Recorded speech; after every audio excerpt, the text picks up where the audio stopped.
bor. Meni nomimdan gapirishga. Xo'jayin. Nima xo'jayin? Holma.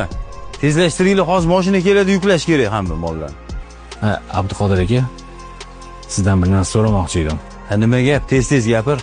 Hamma xo'jayinni qo'li ochiq, saxiy inson deyishadi. Shu rostmi? Buni nimaga so'rab qolding? Sinimni uzatib o'tdik. Shunga sarpa so'rovlarga ozgina pul yetmayotdi. Xo'jayin ozgina ehson qilmasmi-turlar?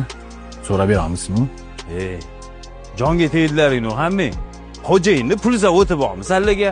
Hali uning kelib pul so'raysan, hali buning kelib pul so'raysan. Ko'proq ishla, ko'proq pul topasan. Hech qanaqa ehson yo'q. Abduqodir. Assalomu alaykum xo'jayin. Labbi. Nima haqqing bor? Meni nomimdan gapirishga. Daqki. Assalomu alaykum. Va alaykum assalom. Qancha kerak edi? Shu $500 bo'lsa, kam kursimizni to'g'rilab olardik. Xonamga yur.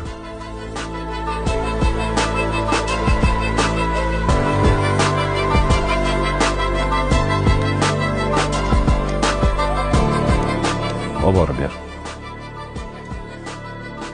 Xo'jayin, bu yerda u so'ragandan 2 barobar ko'p-ku. U ehtiyojiga yarashasini so'radi. Men qurbim yetganicha berdim. Ehson so'raydiganlar ko'payib ketgani uchun hadeb sizni bezovta qilishmasin degandim. Shu ehson so'raydiganlarga ehsonini berganimiz uchun ham Xudoyim bizga baraka beryapti. Bor, oborib ber. To'xta. Sen hozir qilinishi kerak bo'lgan bir yaxshilikni yo'lini to'smoqchi bo'lding. Boshqa bu ishni qaytarma.